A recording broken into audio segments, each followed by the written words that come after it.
Not too far away, Ethiopia's information minister says that groups in Eritrea and Egypt are contributing to the unrest in the African nation. Minister Getachew Reda says foreign elements are aiming and arming and financing opposition groups in Ethiopia. But Reda says those elements do not necessarily have the formal backing of their governments. Well, violence has intensified since the beginning of the month when around 55 people were killed during a protest at a religious festival.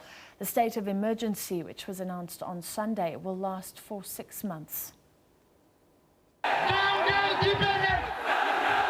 In the last week, anti-government protests have continued in Ethiopia, often involving citizens from the Oromo region, the biggest ethnic community in the country. During that period, over 10 foreign farms and companies' premises have either been partially or fully destroyed.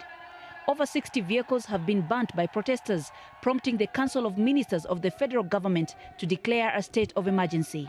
It was effective Saturday, but announced officially on Sunday by the Prime Minister Haile Mariam Desalegn. What the state of emergency does is help coordinate the security efforts of both the federal government and the regional governments in such a way that there has to be a unified command and control structure that makes it easier for the newly emerging threats to be addressed effectively and efficiently. The government says that normal life will not be affected for citizens. There is no absolute ban of activities, and we don't have a blanket curfew measures to be taken throughout the country. So what will determine whether or not there is going to be a measure such as curfew is the extent to which such a measure is required, necessary under circumstances. So this is something that is going to be determined on a case-by-case basis. The Ethiopian parliament is expected to consider the decision of the Council of Ministers for the state of emergency within the next 12 days. With the parliament being constituted of 100% government representation,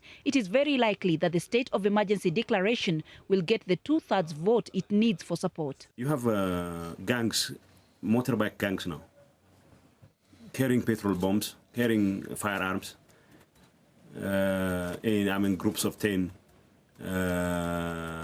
going from place to place, terrorizing public, and ordinary police officers, which are ill-equipped at best, will not be in a position to address these challenges. So if, for example, under the state of emergency, we say such motorbike gangs cannot operate from this part of the country, then at least we stand a better chance of containing most of them. So we don't have to end up in a shootout. The government has insisted that during this period, human rights and diplomatic immunity will not be affected. Coletta Wanjohi for SABC News in Addis Ababa, Ethiopia.